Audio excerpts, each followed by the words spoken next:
And before you wonder whether or not I brought props, this isn't a prop. I wear it because I desperately need it. I want you to do something for me before I begin. I want you to all close your eyes for a few minutes.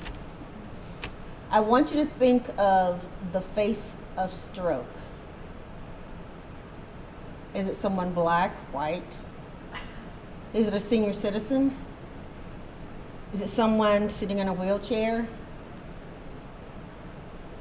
Is it your next door neighbor? Open your eyes. I am the face of stroke. I've had a stroke. And there's some out in the audience who have also had a stroke. I thought I had everything going for me. I was out of the country working, and I was back and forth, and I was in the United States for debriefing and training in 1999, which is when my journey began. I was in Florida for training and debriefing. I was supposed to have only been there for 3 days. After flying in that night, I had a light lunch, and I went walking.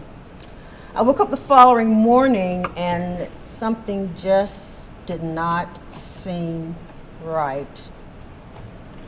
I tried to get up, and I felt as if I was walking down an incline. I tried to speak just to hear my voice, and I was stuttering. I never stuttered before. Now you're wondering probably in your head, when was the last time I had been to a doctor or had a checkup? I had had a physical prior to leaving, and I was given a clean bill of health. Physician found nothing wrong with me, but something was wrong with me.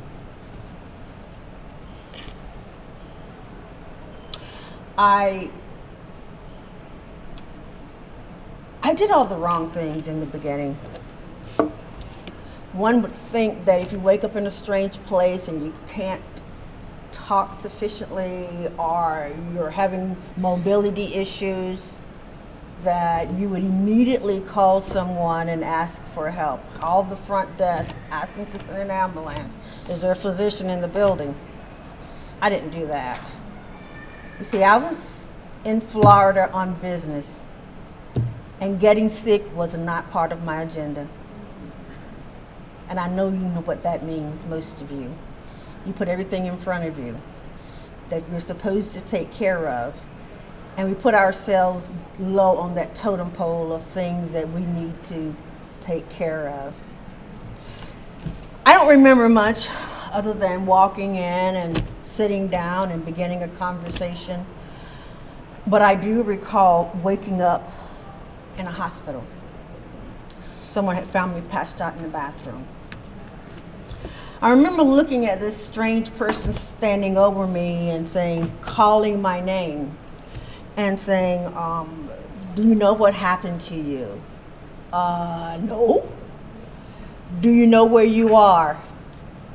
Haven't the foggiest idea. Now I can say those responses now. Then it was gibberish. I remember him saying to me, Miss Lundy, you've had an ischemic stroke. I had no idea what that was. An ischemic stroke? He said a mini stroke. I had no idea what that was either. He told me that the reason I had a stroke was because I had heart disease. Well, gosh, somebody should have told me that, especially when I had my physical. But no one did. He told me that what he found was that my mitral valve had begun to deteriorate, and clots developed, and one of the clots traveled to my left brain, stopped the flow of blood, only momentarily, but it was enough to do a little damage. We talked about what my options were, and of course, that surgery. He said to me, what do you think about a cow valve and a pig valve? I don't know. What am I supposed to think about a cow valve and a pig valve? He told me those were my options. And I'm trying to put all of this in my brain and trying to figure out what is he talking about, pig, and still trying to communicate with him in the only fashion I could.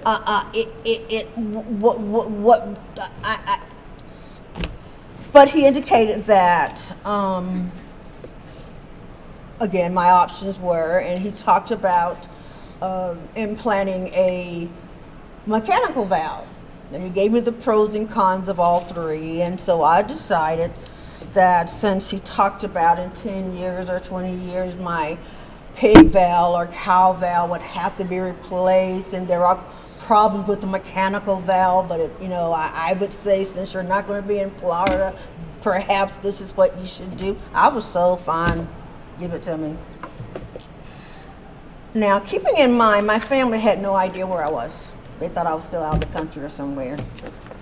So I remember trying to get someone to contact my family to let them know. I remember talking to my mom to let them know that 1, I'm in Florida, and 2, I'm in the hospital, and 3, I'm going to have open heart surgery in a couple of days.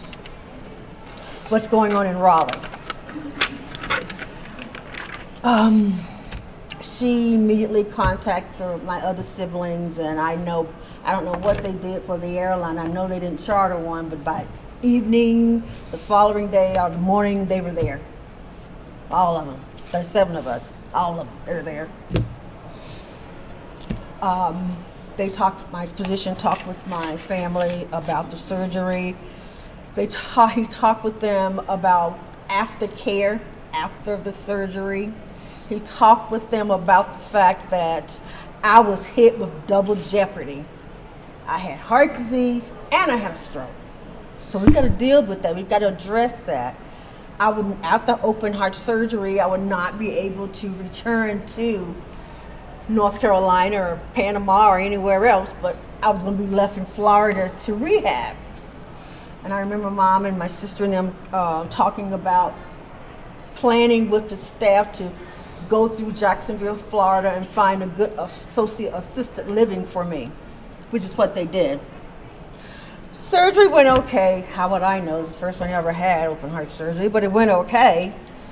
And I was in the hospital for a couple of days before my family left. I was transitioned to an assisted living. What a time that was.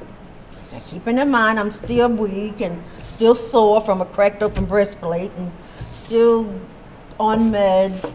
I had no idea what to expect. Actually, to be honest with you, I guess after the first 2 weeks, I thought things were going great. I could eat anything I wanted. I like to eat. Love greens. There were no needles, no follow-up with drawing blood and all the other things. I was like, hey, no needles, I'm happy with that. I didn't have to exercise or get up and walk. Oh boy, I was really down with that. You mean all I had to do was just lay in bed, watch TV, and eat, and every once in a while answer a question and take my meds. I was happy camper. But something went wrong. The facility and the physician decided that I really didn't need rehabilitation. Now, I'm still stuttering. Decided I didn't even need a breathing tube. As a matter of fact, most of my days were just what I said, lying in bed, watching TV, taking meds, and eating. Because this was the first open heart surgery or any heart surgery I'd ever had, I didn't know what to expect post-operation. I thought everything was routine. Everything was going quite well. I had no restrictive diet, no walking, no needles, no lab, no nothing. I was happy, but everything wasn't, again, going well. I recall waking up one morning, I think this was into the third week, towards the end of the third week there, I remember waking up and feeling something just wasn't right. You know, you have that feeling that you can't pinpoint it, but you know something isn't right. The nurse came in and got me up and bathed me. You know, after you have a stroke, you lose the ability to do all those things that you take for granted now and you can no longer do for yourself. I recall telling her, or trying to tell her, I'm ambidextrous, so I can write with my left hand, and I had a stroke on my left side, so my right side was affected, but I was able to jot down some things that they could, I guess, figure out or decipher. And I remember trying to get them to understand I didn't feel right, but how can you tell somebody you don't feel right and all you're doing is stuttering and stopping and drooling, and I'm just not communicating that to anyone. I remember saying several times, doctor, doctor, doctor. Never saw the doctor. And I remember this was started in that morning. It was until late that afternoon when I finally determined that something was wrong. I knew it. I needed help. I was in an emergency situation. And I remember laying on that bell and laying on that bell, and when someone came in, I would just say, help, help, help. But the doctor never showed up.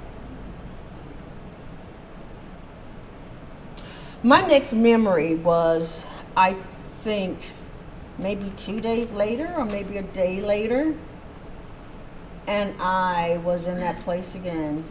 I looked up and I saw my mom. Well, I knew my mom was in Raleigh, so I'm thinking, oh God, I've died. I'm dead. I know I'm not in Raleigh, but my family was there again. They later told me that they got the call that they were rushing me back into open heart surgery. It was a critical point for me. They told them that they had to replace my mitral valve, but they couldn't crack open my chest and it was not healed, and they were going to do the surgery through my groins. I don't know how that sounded to my mom and family, hearing that on the phone and what they did to get back to Jacksonville, but it was a very difficult experience. It was hard. It was very painful. During the process, a lot of things took place. I had a great physician and a cardio team. I was in a hospital that was a teaching hospital, part of the University of Florida system. I was in a hospital where there was a lot of cutting-edge research going on for heart disease. I was in a hospital where there were doctors who were beginning to understand that there are differences in women heart attack and differences in men heart attack. So I was in a great place to have a second open heart surgery. But again, God's trying to tell me something. Something went wrong. And it wasn't until later, me getting healthier and coming back to North Carolina, but I'll tell you that part later. I don't want you to miss anything. After surgery, my family was very adamant, particularly my older sister, and you don't mess with my older sister when it comes to her siblings or her parents. And she made sure that the next assisted living, well, that's what we thought, assisted living, but we recognized then that I would not need assisted living. I was going to need a nursing home, because in the process of that open heart surgery, second, I had a major stroke. And that major stroke left me in an incapacitated situation. I stayed in that nursing home for 4.5 years. I was only in Florida for 3 days, remember. I couldn't walk. talk. I couldn't bathe myself. I couldn't potty. I felt totally humiliated. I felt primal. I at times sometimes felt like I was a 6 or 8 month child because I couldn't do any of the things that all my life I had taken for granted. I had to be retrained. I had to learn things all over again. But the good part was what I said, I was in a great hospital, part of a teaching hospital with a lot of research going on, and every time my physician said, we're going to try this, I just said, okay. That was my answer to everything. Mm-hmm. It might help you walk. Mm-hmm. It might help you talk. Mm-hmm. You may be able to use your arm again. Mm-hmm. But it was a long, tough process. But I was steadfast, and I was determined that I wasn't leaving there until I was going to be able to leave there in almost the same shape that I was in when I went to Florida, when I flew into Florida for my workshop. This could have been a tragic end to me. But I've talked to you about the great hospital, the great doctors, the great researchers, all the trials that I underwent. But I had something else going for me. I had faith. I believe in a higher power. I believe what happened to me was destined to happen, or else it wouldn't have. But I knew that I served the God Most High, and that He would see me through whatever I went through. I knew I had a supportive family. They weren't in Florida with me, but sometimes I felt they were, because Mommy was calling and sending me mail every other day, and I was hearing from everyone, and that was me for 4 years. I remember once I was in water therapy trying to learn to use my right side again, and I almost drowned because someone walked out and I couldn't get myself up in time, and it wasn't easy. And if you're wondering why I'm telling you all about this and why I'm sharing so much of my life with you, because I could be you. You can wake up tomorrow morning and not be able to talk or not be able to walk. You could be having symptoms of a heart attack or a stroke and may not know it. You could have all the high risk factors that exist. How would you handle it? What would you do? Are you ready for that kind of change in your life? Think about it.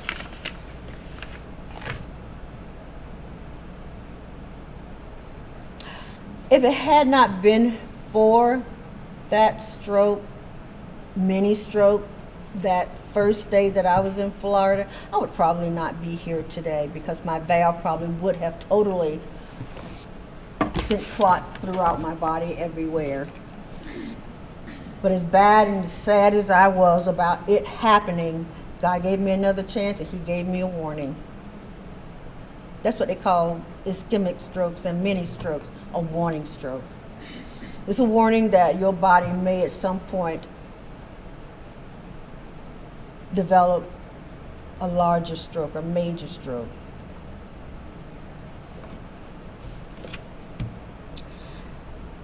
If it had not been for that stroke, I wouldn't have realized my inner strength. It helped to transform me into a hopeful, more faithful person.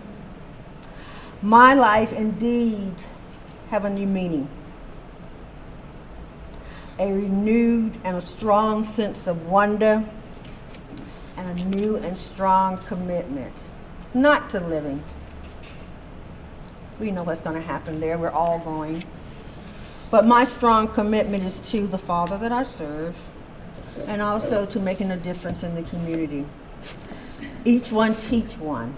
Well, this is me passing it on, paying it forward. And I hope after my speech today, you will begin to pay it forward in some way within your community, or with the health of someone in your home, or the health of someone in your community or church. We're all a family. We're all integrated. We're all part of each other. Integrated means we're all part of this world. And we have to look out for each other.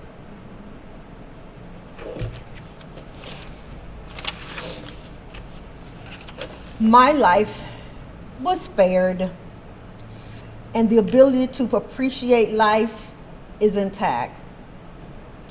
I'm here to tell you to appreciate who you are and what you have, because it can be gone in a blink of an eye.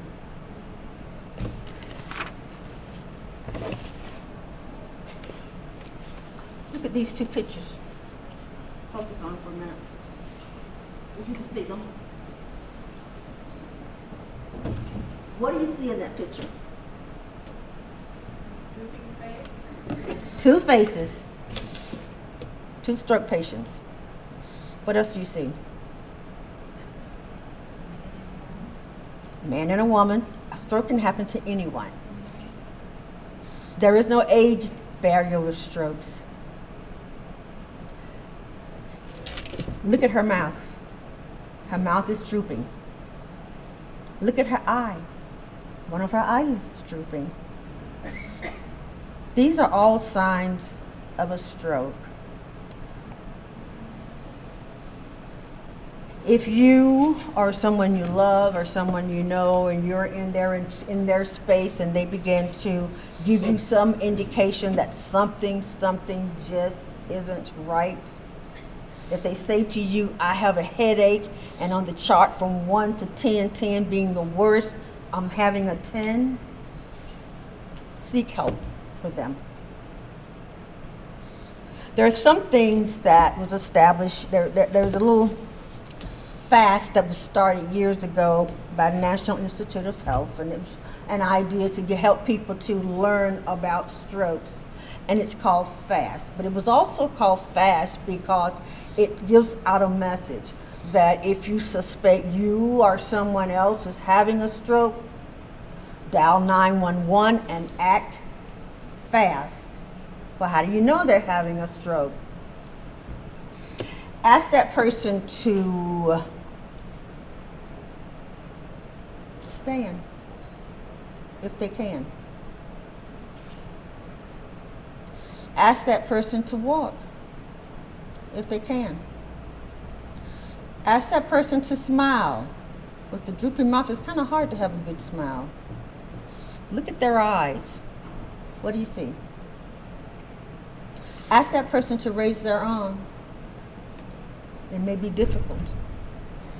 And if they cannot do any or all of these things, you need to get help for yourself or for that individual. Why is it so important? Well, through all kinds of research, I love research, but through research we've learned that there is a drug that can change the effects of a stroke. But the thing is, you have a small window of opportunity to take that drug. It's called a TPA. So just think, you have a small window of opportunity to take this drug and it to have a positive effect in your life, in your system. So the first thing you want to do, if you suspect, call 911. Don't drive them. Call 911 and get them to a hospital. You would think that all hospitals are stroke certified. That's not true. So I would also encourage you to find out which hospitals in your area is stroke certified. I hope that I've said something to you today that you can share with someone else. Hope I said something today that'll change your behavior. Think about your risk factors for stroke and heart disease. Remember, I had a stroke because I had heart disease. Men who have atrial fibrillation, they have a high risk of having a stroke. If you have not had, ladies, if you have not had that conversation with your primary about heart disease, about stroke, now's the time. Don't waste it. Make a list of questions that you want to ask. Let them know that you don't want to have a heart attack or a stroke, and what can you do? If you're smoking, stop. If you're obese like me, go on a diet. If you have a sedentary lifestyle, start and get active. Walk, run. You don't have to join a gym. Walking can get you into the shape that you need to be. I'm going to close, but I would like to close with a poem. I either always close with a poem or with a prayer, but today I found something that I think will address both.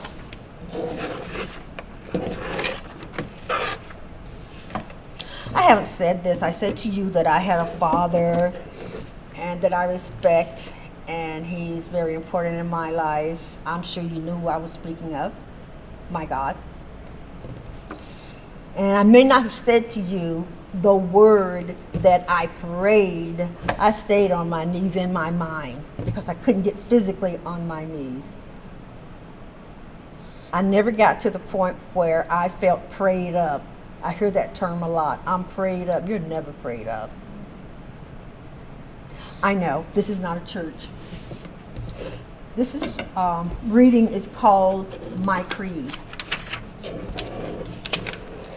I would be true, for there are those that trust me. I would be pure for all those who care. I would be strong, for there is much to suffer. I would be brave, for there is much to dare. I would be friend of all, the foe, the friendless.